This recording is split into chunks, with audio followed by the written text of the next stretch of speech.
इस शरीर से संभव नहीं। हमारा तुम्हारा तो किस शरीर से संभव होगा?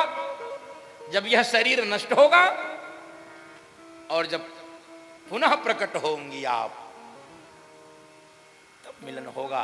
बंधु माताओं, क्योंकि समय की अपनी मर्यादा होती है और प्रथम दिवस के कारण यद्यपि मेरा मन तो हल्का हो जाता है, मतलब पूरी कथा मैं नहीं जब गा पाता हूं तो मुझे नींद नहीं आती है, तो आज तो कम आएगी। लेकिन मेरी प्रार्थना रहेगी कल 2 बजे ठीक कथा प्रारंभ हो, ताकि ये जो उठक बैठक होती 5 बजे के बाद ये न हो। मैं आपको स्वयं से छोड़ दूं और आप अपने घरों को जाइए, लेकिन ठीक 2 बजे से पहले आप कथा मंडप में आइए, ये मेरी प्रार्थना रहेगी। भगवान शंकर सती जी का परित्याग, और इस परित्याग का परिणाम यह हुआ कि अपने ही पिता के यज्ञ में जलकर मरना। परीक्षा की बुद्धि का परिणाम यह होता है अपने ही पिता के यज्ञ में जलकर मरना पड़ता है, ये परीक्षा का परिणाम।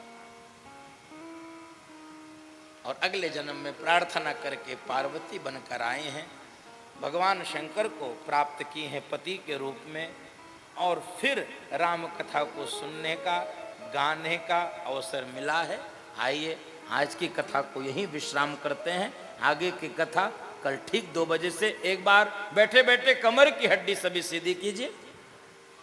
सभी कमर की हड्डी समझते हैं, रीढ़ की हड्डी, मेरुदंड, उसको सीधा कीजिए, आंख बंद कीजिए और अपने इष्ट, अपने गुरु अथवा अपने माता पिता का दर्शन कीजिए। दोनों हाथ ऊपर, हथेलियां आकाश की ओर। मैं बोलूं आप सब दोहराइए। हे प्रभो, आपकी अपार कृपा मेरे ऊपर बरस रही है, मैं आपको सादर प्रणाम करता हूं। प्रणाम करिए, माथा झुकाइए, पुनः उठाइए। हे प्रभो, आपकी अपार कृपा मेरे ऊपर बरस रही है, मैं आपको सादर प्रणाम करता हूं। प्रणाम कीजिए, माथा झुकाइए, पुनः हाथ उठाइए।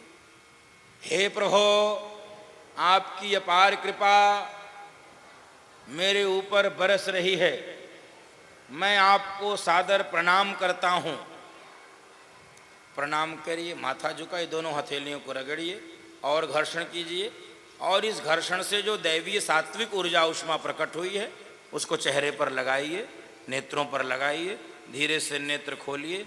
अब थोड़ी सूचना मेरी सुनिए, फिर आयोजकों की सुनिए, फिर आरती करके जाएंगे। एक सूचना, जिनके पास बहुत छोटे बच्चे होते हैं, कथा में आने से कोई रोक नहीं है, थोड़ा पीछे बैठना चाहिए। दूसरा, जिनका मन बहुत नहीं लगता लेकिन लगता नहीं कथा में चलना चाहिए, आइए स्वागत है, लेकिन थोड़ा पीछे बैठिए। जिनको बार बार लोक शंका लगती है, आइए, कोई रोक टोक नहीं है, थोड़ा अगल बगल किनारे बैठिए ताकि विघ्न न पड़े। एक ये सूचना। दूसरी सूचना, जो कार्यकर्ता हैं वही वो पवेलियन के बाहर खड़े रहें। अनावश्यक ये कोई मैच नहीं हो रहा है कि सब लोग पवेलियन के बाहर खड़े होकर मैच देखें। प्रयास करिए, बैठ के कथा सुनिए। नहीं सुनने का मन है, कोई जबरदस्ती नहीं, मेरी दृष्टि कक्षा से दूर रहिए, यानी मैं आपको न देख पाऊँ। टेंट के अगल बगल जाके आप अपना गप सड़ाका कर सकते हैं, लेकिन कथा के समय यदि उपस्थित हैं तो प्रयास कीजिए, कथा में बैठिए, बहुत आनंद आपको आएगा, आपका समय का सदुपयोग होगा। ये काम तो सदैव करते रहते हो, कोई बड़ी बात नहीं है, वो 1 तारीख के बाद भी यही करना है। तो ये 3 घंटे सदुपयोग किए जाएं, तो मेरी ऐसी आप सबसे विनम्र प्रार्थना है। प्रयास कीजिए, घर से आते हैं पानी बोतल में लेकर आइए, पी लीजिए 1 आध घूंट। जरूरी नहीं है कि पानी के लिए हल्ला किया जाए। कुल मिला के ऐसा वातावरण बनाया जाए ताकि कथा खूब सुचारू ढंग से बड़ी व्यवस्थित हो सके। तो आप सबके प्रति साधुवाद, धन्यवाद। आइए सूचना सुनिए, फिर आरती करके प्रसाद लेकर जाएंगे। जय सिया राम।